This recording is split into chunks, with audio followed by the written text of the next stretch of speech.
प्रातः क्लास चल रहा था 25 जनवरी 1968 गुरुवार को 30 रुपीज के मध्य में बात चल रही थी। भले कोई घर में रहते हैं,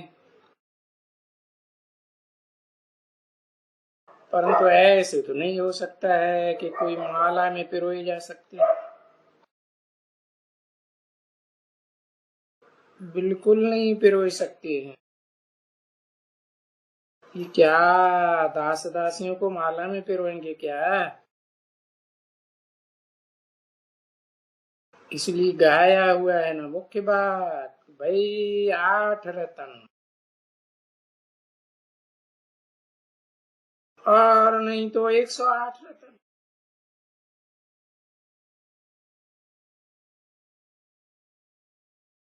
तो वो घर गृहस्थ में चिपके रहने वाले कोई 108 या 8 की माला में थोड़े ही आ सकते हैं। बिल्कुल नहीं, वो हद की गृहस्थी है। और बाप तो बेहद का वसुधैव कुटुंबकम बनाने के लिए आया हुआ है, विश्व कल्याणकारी बनाने के लिए आया हुआ है। अरे सारा विश्व ही हमारा कुटुंब है। ऐसी बेहद की बुद्धि धारण करनी है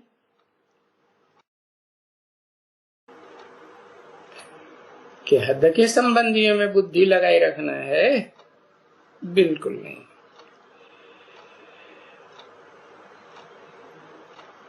वो नीचे माला में बहुत नीचे आ जाते हैं। 3rd क्लास माला 16,000 की, जिसके लिए बाप कहते हैं कि 16,000 में आने से तो अच्छा प्रजा में साहूकार बन जाए।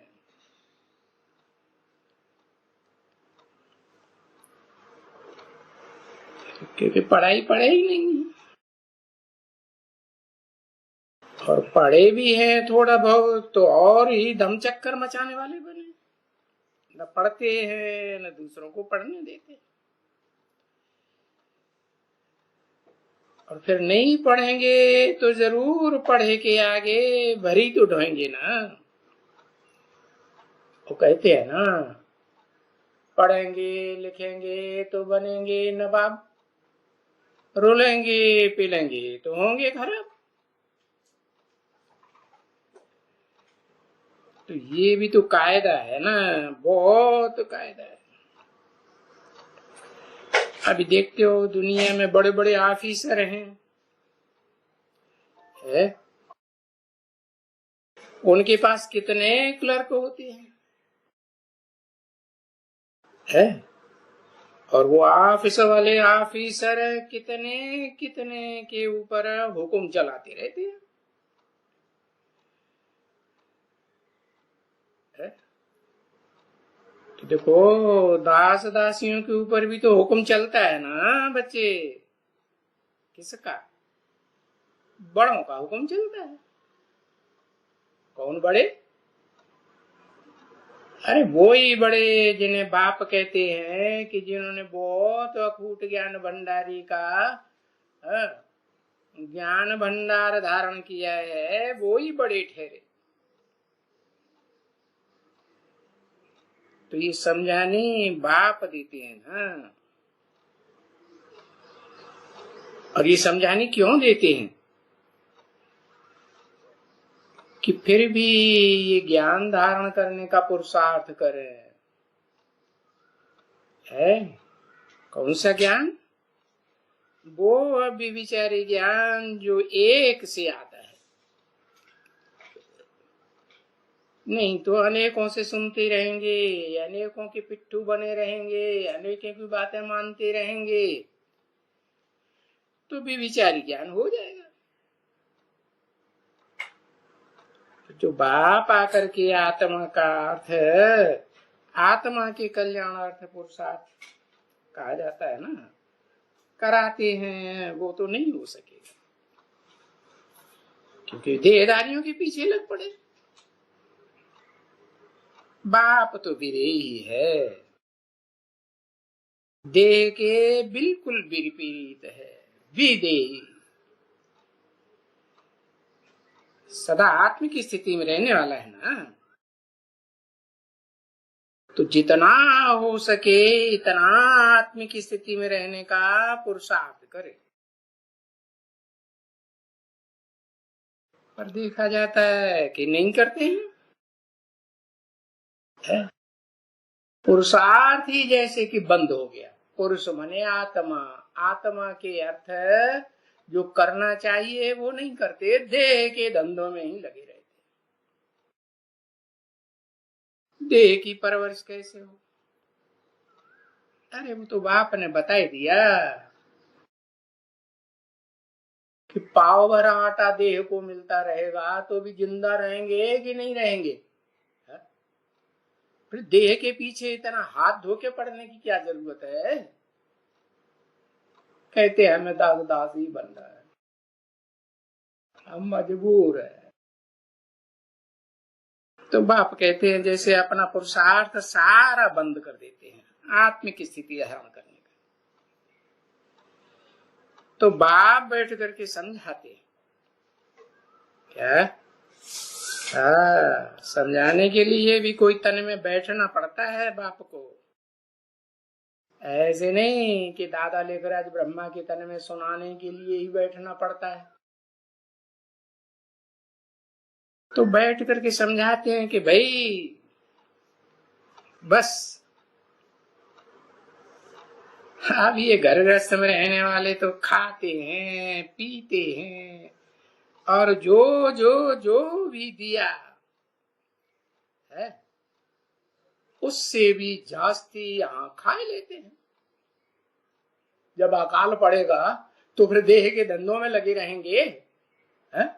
नहीं लगे रहेंगे ना, तो फिर बाप के पास ही खाएंगे ना।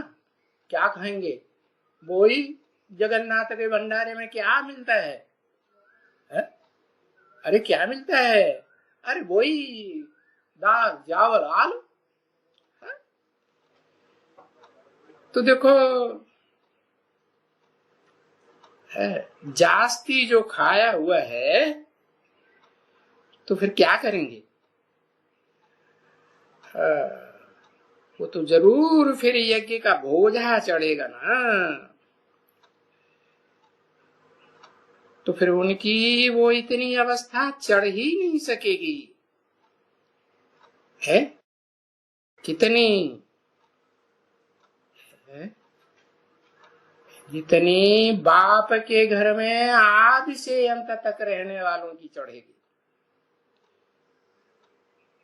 है ना। और अवस्था भी तो दिखलाती है ना बच्चे कि इनका पुरुषार्थ कैसा है? राजा रानी बनने का पुरुषार्थ है या दास दासी बनने का पुरुषार्थ है? तो बाप बैठ करके सब समझाते हैं कि कैसे दास दासी बनते हैं और कैसे राजा रानी बनते हैं और कैसे महाराजा महारानी बनते हैं। तो एक तो समझाया भी तो जरूर है ना कि बाहर में जाकर के देखो,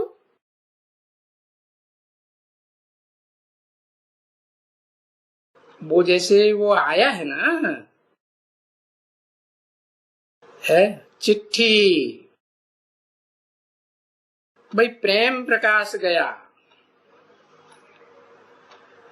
है गुलजारी लाल नंदा के पास, तो बुद्धि है ना उसको, तभी तो गया ना। और कोई बच्चे जा सकते हैं क्या?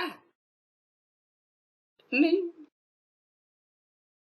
जो कम बुद्धि वाले हैं वो तो नहीं जा सकते हैं। हाँ, उनसे भी अगर कोई जास्ती बुद्धि वाला होगा, किनसे, क्या नाम बताया, प्रेम प्रकाश, उनसे भी जास्ती कोई अच्छी बुद्धि वाला होगा तो जा सकते हैं। तो उनको वो बुद्धि है, वो तो लड़ेंगे भी ऊंचे से, है ना। जिसमें ताकत है बात करने की किसी भी बड़े आदमी से है, तो वो तो कुछ न कुछ तू मैं तो होती है ना। है? वो अपनी बात कहेंगे, वो अपनी बात कहेंगे, अपने अपने संस्कारों की बात कहेंगे, लड़ाई होती है? 25 जनवरी 1968 की प्रातः क्लास का चौथा पेज। तो ये जो माया के मुरीद हैं, क्या कौन सी माया? इन आंखों से जो कुछ भी देखते हो, बीवी बाल बच्चे घर बार दुनिया एरोप्लेन, ये सब माया का रूप है। अरे ये आसुरी संप्रदाय है। तो भाई देखो, इनको दुनिया का पोजीशन मिला हुआ है ना। हाँ।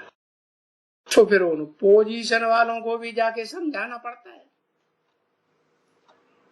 हाँ? क्या पोजीशन मिला हुआ है? हाँ? रोटी कपड़ा और मकान औरों के मुकाबले, गरीबों के मुकाबले ऊंची स्टेज का लेते हैं ना, ऊंची पोजीशन का लेते हैं, या सूखी रोटी दाल चावल? हाँ? क्या लेते हैं? क्या बुद्धि में आता है? अरे हम 36 प्रकार के भोग खाने वाले, ये तो रोटला खाने वाले भी। अब देखो शास्त्रों में नाम उसका क्या रखा, बिल का? एकलव्य। क्यों नाम रखा? अरे कुछ मिले न मिले, लेकिन एक से जिससे लव किया वो मिल जाए। अब उन्हें तो घर बार चाहिए। तो ये जो गया एक के पास, ये तो बहुतों के पास जाना पड़ता है ना। ऐसे नहीं कि एक गुलजारी लाल नंदा के पास जाने से हो जाएगा, तो जाना पड़ता है। वो समझे, क्योंकि वो भी तो गवर्नमेंट है ना। क्या अकेला गुलजारी लाल नंदा ही गवर्नमेंट है? नहीं। तो देखो यहां तो ये गुप्त गवर्नमेंट है। गुप्त क्यों? वो जिस्मानी गवर्नमेंट और ये रूहानी गवर्नमेंट। रूह गुप्त होती है या प्रत्यक्ष होती है? रूह तो गुप्त होती है। तो देखो इन जिस्मानी गवर्नमेंट वालों को तो कोई कुछ मालूम ही नहीं पड़ता कि पांडव गवर्नमेंट क्या होती है और कौरव गवर्नमेंट क्या होती है। हाँ, ये गीता में नाम तो जरूर है ना, महाभारत में पांडव गवर्नमेंट कौरव गवर्नमेंट। अब उनको ये पता ही नहीं है कि ये राज्य कहाँ था, पांडवों का राज्य कहाँ था, कौरवों का राज्य कहाँ था। ये उनको ये जो ताज मिला था, वो ताज कहाँ था? अरे भाई उस कौरव गवर्नमेंट को भी कोई ताज नहीं था, राज्य नहीं था। पांडव गवर्नमेंट को भी कोई ताज नहीं था, राज्य नहीं था। तो देखो दोनों की नहीं है। न कौरव गवर्नमेंट को ताज है, न पांडव गवर्नमेंट को ताज है। दोनों ही ताजलेस हैं। कौन सी ताज? न पवित्रता का ताज और न स्वर्ग की स्थापना करने की जिम्मेवारी का ताज। कहते हैं राम राज्य लाएंगे, गांधी जी की बड़ी प्रशंसा करते थे, करते भी हैं, लेकिन राम राज्य आया कि और ही रावण राज्य आ गया? क्या आया? और ही रावण राज्य आ गया। तो देखो न प्योरिटी का ताज है, न जिम्मेवारी का ताज है। दोनों ही ताजलेस है। तो ताजलेस तो क्या कहेंगे? जिनको ताज ही नहीं है तो प्रजा कहेंगे या राजा कहेंगे?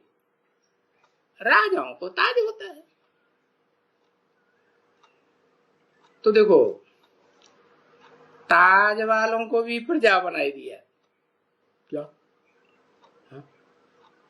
इस गवर्नमेंट ने क्या किया? प्रजातंत्र गवर्नमेंट ने हा? जो ताजधारी राजाएं थे वो भी क्या बन गए? गवर्नमेंट जब अंग्रेजों की थी तो कम से कम प्रीवी पर्स तो देती थी। अभी तो वो उन्होंने प्रीवी पर्स भी ले लिया है। उन ताज वाले राजाओं को, जिनको पहले ताज होता था है, प्रजा की परवरिश करने की जिम्मेवारी का ताज भी तो होता था ना, तो वो भी उन्होंने खत्म कर दिया। कैसे खत्म कर दिया? वो भी वोट देने वाली प्रजा के भांति बने कि नहीं? प्रजा परस्त बन गए। तो ताज बंद कर दिया उनको, समझे ना? थे जरूर ताजधारी, परंतु बंद कर दिया। तो अभी तो वो हो गया बाकी। अरे भारत की बात करते हैं ना, बाहर की दुनिया में क्या होता है? अरे हिस्ट्री में ही देख लो, वो भी तो देखो कितने राजाएं खत्म हो गए, कितने बादशाह, किंग्स, शहंशाह, फलाना ठिकाना। वो अभी भी नजर में तो रहते हैं ना कि भाई जो भी है उनको भी एक दिन गिराते रहेंगे, गिराते रहेंगे। और तुम बच्चे तो अखबारें नहीं पढ़ते हो, परंतु नहीं, सभी गिरते रहते हैं। देखो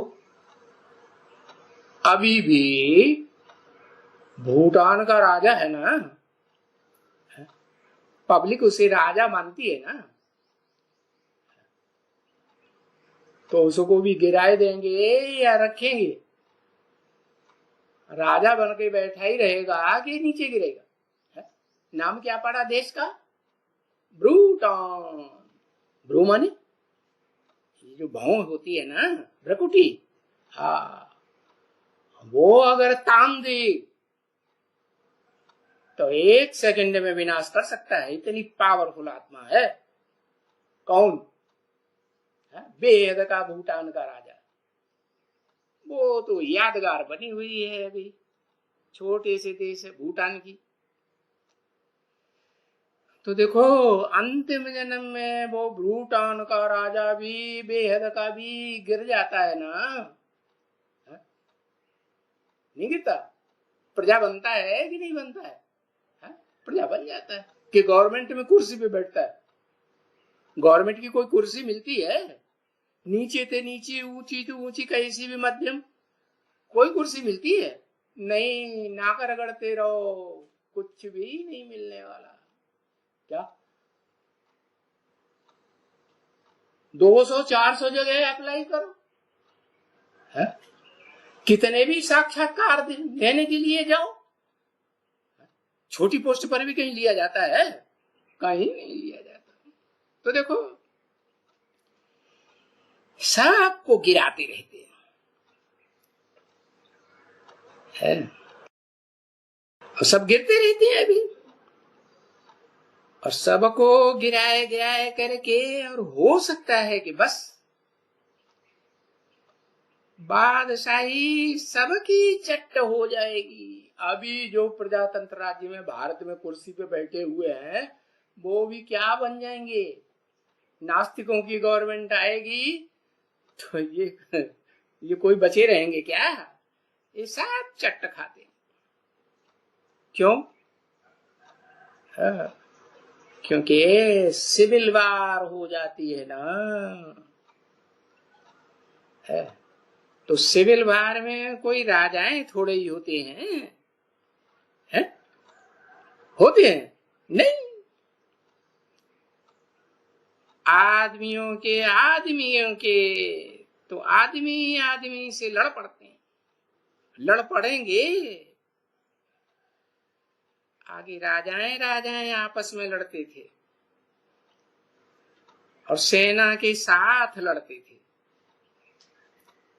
अभी न राजाएं हैं न उनकी सेना है, बाकी मनुष्य मनुष्य में लड़ पड़ते हैं।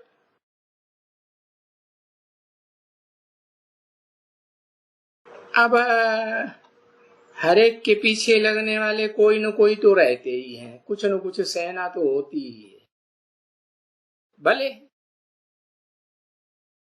पर फिर भी मनुष्य मनुष्य में लड़ पड़ते हैं। तो ये सिविल वार भी हर देश में लगती रहती है,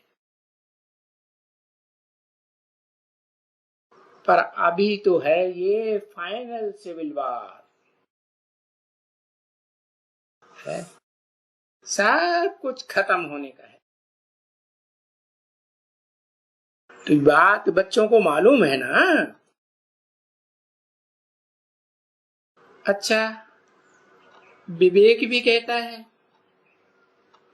तुम किसको भी बैठ करके समझाओ, इस चित्र के ऊपर समझाओ है, या बिना चित्र के ऐसे भी देखो, उनकी बुद्धि में बैठेगा कि जब सतयुग था तब दूसरे राज्य तो नहीं थे, एक ही राजा का राज्य होता था कि अनेकों का राज्य होता था? है? नहीं, कोई भी राजे नहीं थे। हाँ, सतयुग में देवी देवताएं थे और थोड़े थे, छोटा झाड़ था।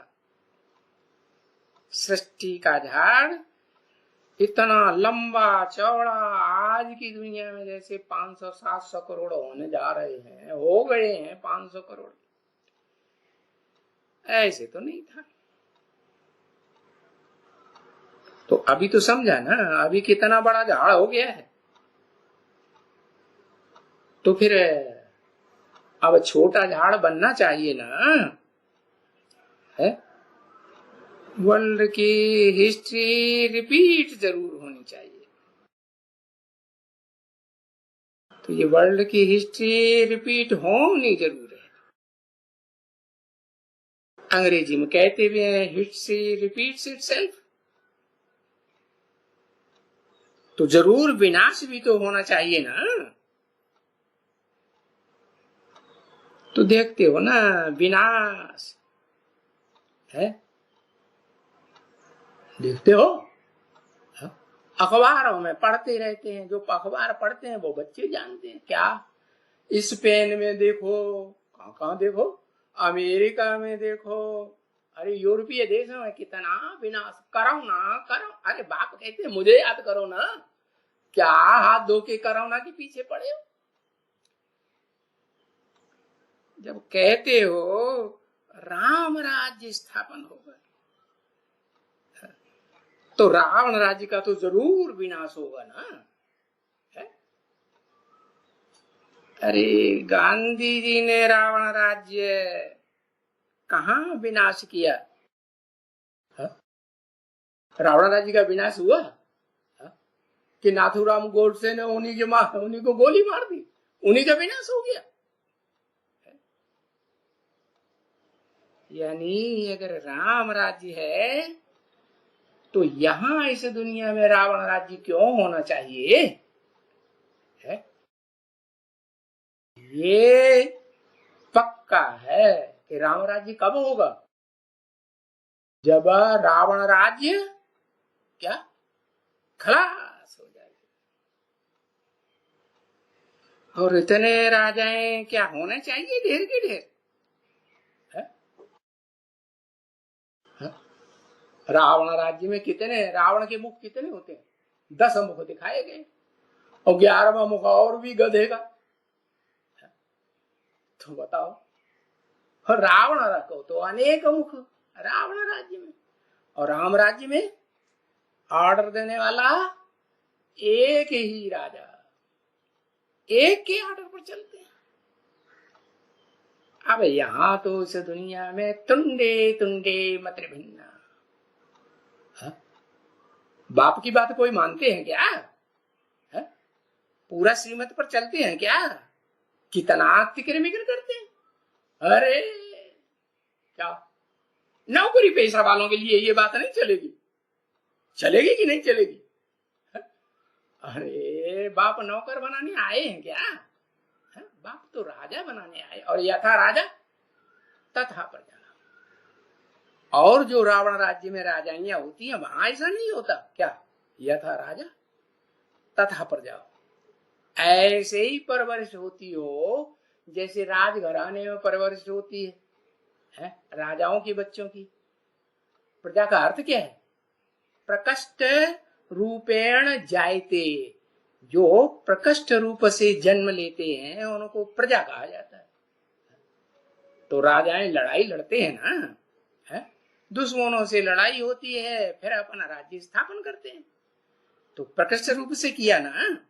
तो ऐसे ही जो सच्चे सच्चे राजाएं होते हैं अपनी प्रजा का पालन अपने बच्चों की तरह ही करते हैं, या प्रजा ऊपर नीचे और जो परिवार वाले हैं उनके वो बड़े खुश रहते हैं, प्रजा दुखी रहती है। तो क्या बच्चे हुए? नहीं हुए ना। तो देखो ये राम राज्य तो था इस भारत में, तो एक ही राम राज्य था और एक ही राज्य मांगते थे, और अभी भी मांगते हो, क्योंकि रावण राज्य था इसलिए जो आत्माएं हैं वो सभी मांगते हैं कि एक राज्य हो, एक धर्म हो, एक मत हो, क्योंकि एक राज्य था, है जो था वो फिर मांगते हैं। ओम